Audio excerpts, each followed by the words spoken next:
Sa Kalibo, Aklan, may padala na naman na pinagsiksikan ng umano'y shabu sa loob ng isang laruan. Sa Cagayan de Oro naman, huli-huli sa kamera ang mala-wrestling na pag-aaway ng dalawa umanong lasing. Silipin ang mga balita sa probinsya sa pagtutok ni Joseph Moro. Mistulang wrestling match ang nasaksihan ng mga residente sa Cagayan de Oro City. Ayaw paawat sa suntukan ng dalawang lalaki kahit bagsak na. Nang dumating ang mga pulis, napatakbo ang isa. Ang naiwang lalaki kinilalang si Melvin Molon, driver ng padyak. Magbibilyar daw sana siya nang bigla siyang suntukin ng kaaway niya.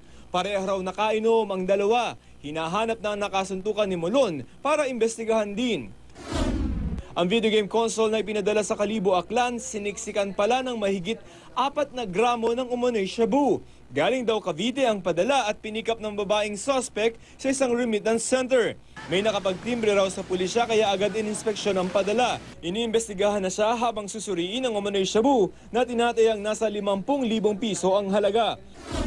Sa Mandaue, Cebu, nasagip ng pulisya ang isang dalagitang ginawa umanong sex slave. Naglayas daw ang 14 na taong gulang na biktima at doon nakilala ang suspect na si Vernon Cero. Si Cero, sangkot din daw sa iligal na droga. Dadali na sa DSWD ang dalagita para sa stress debriefing habang kakasuhan ng suspect na tumangging magbigay ng pahayag.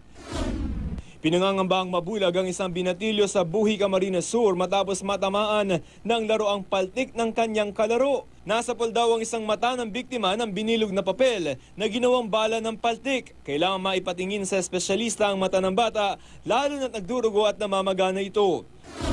Patay ang isang nursing student matapos barilin sa isang bilyaran sa Bulacan. Kumakain daw noon ang biktimang si Nino Nicolas Longson nang lapitan siya ng suspect at barilin sa kanang pisngi. Blanco pa ang pulisya sa pagkakakilanlan ng suspect at motibo sa pamamaril. Joseph Morong, Nakatutok 24 Oras.